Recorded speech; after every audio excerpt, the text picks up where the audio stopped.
6h30, 9h, la matinale. Bonjour François Huguenin.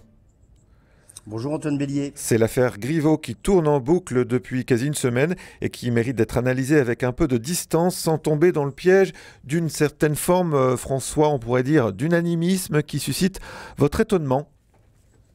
Oui Antoine, on va essayer. Les réactions quasi unanimes de la classe politique et de nombreux médias sur l'affaire Griveaux, éphémère candidat de La République En Marche à la mairie de Paris, ne laissent pas d'étonner. En tout cas, moi, elle m'étonne. Bien sûr, il est intolérable que quelqu'un s'adonne au revenge porn.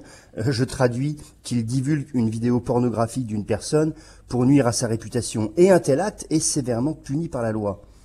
En revanche, nous expliquer que la vie privée d'un candidat ne nous concerne pas et qu'il est purement et simplement victime dans cette affaire me paraît pour le moins exagéré. De fait, Antoine, cette affaire n'est pas purement privée.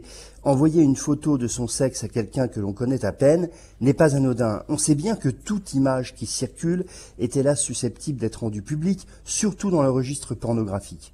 On me rétorquera que bien des candidats ou des candidates ont des aventures extraconjugales et que cela ne gêne personne.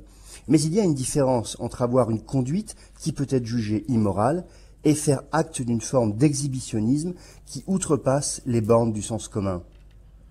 Cette affaire, ensuite, est à mon sens tout à fait politique. Personnellement, je n'aurais aucune confiance en un maire qui s'adonne à ce genre de pratique. Tant d'immaturité et d'irresponsabilité laissent mal augurer de sa capacité à agir politiquement. Généralement, ce sont des adolescents qui se font hélas piéger de manière pendable dans ce genre d'histoire, mais pas des anciens ministres.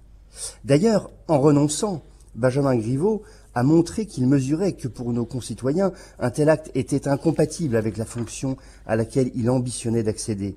De cela, j'aurais plutôt envie de le féliciter. Il a été, à mon sens, plus avisé en se retirant que les politiques et les médias qui, en minimisant la gravité de la situation, ont encore renforcé la mauvaise image de la classe politique dans notre pays.